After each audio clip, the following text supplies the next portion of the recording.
A palavra de Deus está em Eclesiastes, no capítulo 10, versículo 10.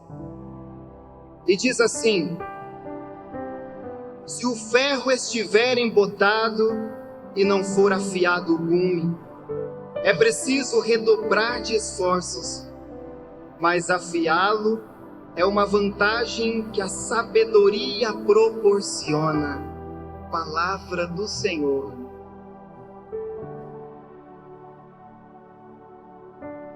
E a falta de zelo, às vezes nos faz perder coisas importantes na vida.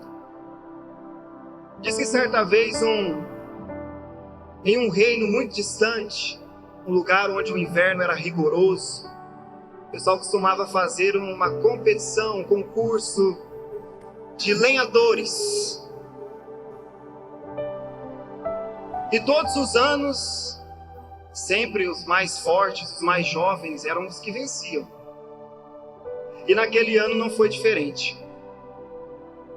Ficou na final 2 lenhadores. Um lenhador forte, jovem, robusto. O outro, um senhorzinho velho, fraquinho, mas experiente. Acontece, minha gente, que os dois foram colocados cada um em um lado da floresta. E era necessário o seguinte, essa era a regra do jogo. O campeão seria aquele que conseguisse cortar até o final do dia o maior número de lenhas possível.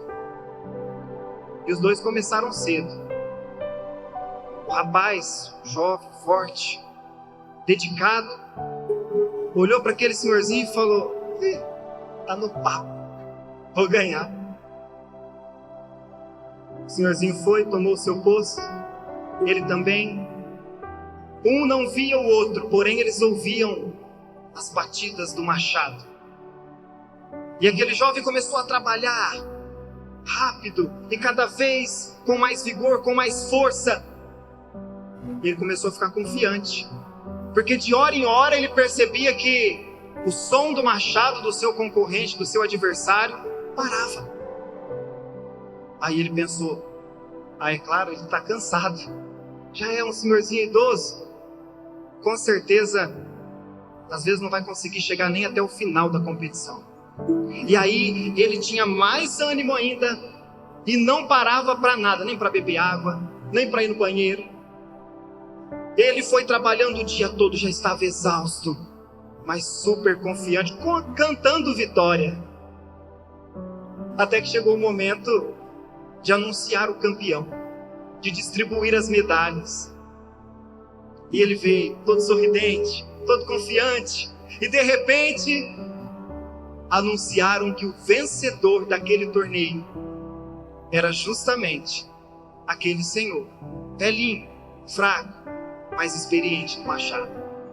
E ele ficou impressionado. Chegou no velhinho e falou para ele: mas não é possível, conta para mim, qual foi o segredo? Porque eu sou mais forte que o senhor, e eu não parei 1 minuto sequer, eu trabalhei o dia todo. O senhor parava de hora em hora. Qual é o segredo? O senhor conseguiu cortar o dobro de lenha que eu cortei. Então o senhorzinho, velhinho, fraquinho, mais experiente, olhou para aquele jovem, sorriu e disse: meu filho, enquanto eu parava para renovar as minhas forças, eu aproveitava também para afiar o machado, para dar manutenção no machado. Por isso, quando eu voltava, eu trabalhava tranquilo e o serviço rendia, porque o machado estava afiado. Às vezes nós fazemos assim e reclamamos com Deus: parece que eu trabalho e não rende. Parece que eu luto e nada prospera para mim. Algo está errado. Gente, às vezes na vida nós precisamos parar para dar manutenção em tudo. A gente dá manutenção no carro, a gente dá manutenção na casa. As mulheres dão manutenção até no corpo, né? Estica daqui, puxa dali. E por que a gente não dá manutenção aqui, ó? No coração, nas emoções, na alma. Tem uma palavra muito bonita no livro de Reis, capítulo 6, versículo 1, 2 Reis, no capítulo 6, versículo 1, diz que um homem chamado Eliseu, mas conhecido como o homem de Deus. Ah, que vontade de um dia chegar lá, né? Imagina você, as pessoas já nem mais te chamar pelo seu nome. É o homem de Deus, é a mulher de Deus. E Eliseu era conhecido assim. Acontece que um dia, a tenda deles estava pequena já. E eles precisaram ampliar a tenda. Então os servos de Eliseu pegaram os machados, as ferramentas e foram para a floresta para abrir espaço, para cortar lenha. E eles estavam ali trabalhando o tempo todo. E trabalhava. De repente, um dos lenhadores que estava ali, um dos servos de Eliseu que estava ali trabalhando, e a palavra diz que ele estava com um machado emprestado. Coisa dura. Além de trabalhar, não tinha ferramenta. E de repente ele bateu, e o ferro do machado escapou e caiu dentro do rio, diz a palavra. E ele ficou desesperado, porque o machado não era dele. E agora, o que eu faço? Não sei nadar, como que eu vou entrar nesse rio e pegar esse machado de volta? Então ele chama Eliseu. A palavra diz que Eliseu vem, pega o cabo do machado, estende à frente do rio, e de repente o ferro do machado que estava lá no fundo flutua e volta para o cabo. Um milagre. Mas o mais interessante de tudo isso não é o milagre em si, mas é o que aquele servo estava fazendo. Ele perdeu o machado. E eu quero refletir com você o motivo que aquele homem perdeu o machado. Porque às vezes, algumas coisas importantes na nossa vida nós perdemos justamente por falta de zelo, por falta de carinho, por falta de cuidado. O machado era emprestado.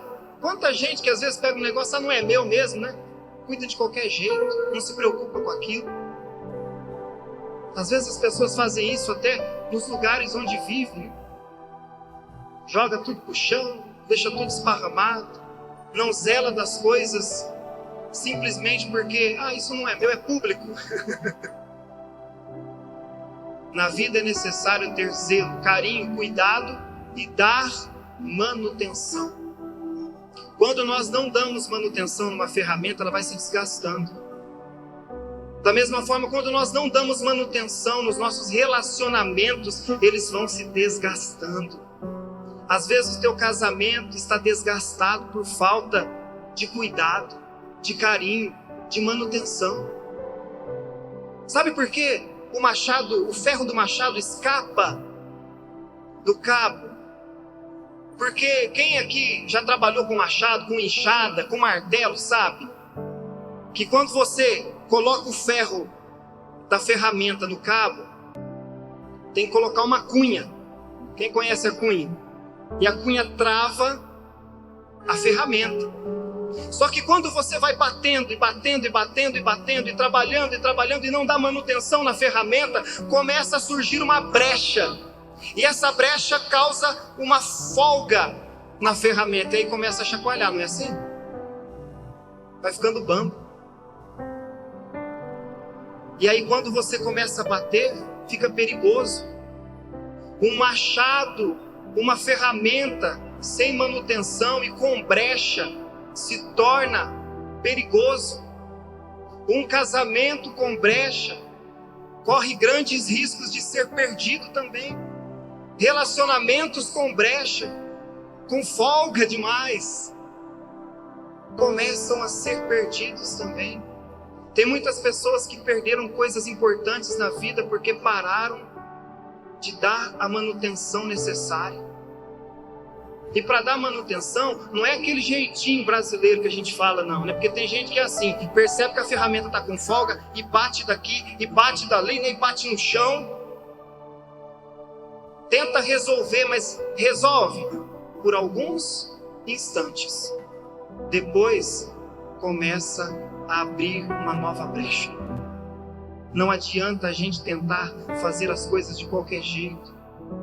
Fazer de conta que estamos consertando, fazer de conta que estamos cuidando. É necessário cuidar de verdade. É necessário gastar tempo na manutenção. É necessário parar e pedir ajuda. Aquele homem não pulou no rio porque ele não sabia nadar. Se ele pulasse, se ele tentasse resolver o problema, achar o machado sozinho, ele iria morrer afogado. Então ele busca a ajuda de um homem de Deus. Eliseu chega e Eliseu tem a maneira certa para resolver e para solucionar aquele problema. Então, se você está passando por um momento difícil na sua vida que requer manutenção, pare. Busque o seu sacerdote, busque o padre, busque a igreja, busque alguém que tenha capacidade de te orientar, de te dar um conselho, de rezar por você. Se nós não pararmos para dar a manutenção necessária nas coisas que nós vivemos, nas situações que nós estamos vivendo, nós corremos um grande risco de perder coisas importantes, que num determinado momento, às vezes pode até parecer que não é tão importante assim, pode até parecer que é melhor perder do que ficar com aquela situação ali, com aquela pessoa ali que só pega no pé. Mas tem gente que só dá valor quando perde. Não espere você perder para reconhecer que você amava. É necessário mostrar que a gente ama com a vida, enquanto nós temos tempo de dizer e da pessoa ouvir. Não espere partir para saber que tinha. Nem espere morrer para saber que amava. Deus é o único capaz de consertar aquilo que em nós as pancadas da vida foram danificando com o tempo. Então, se os teus relacionamentos necessitam de cuidado, às vezes a vida pede um pit stop. Pare e dê a manutenção necessária, com carinho, com amor e com zelo. Que Deus abençoe você. Que Deus abençoe a sua família.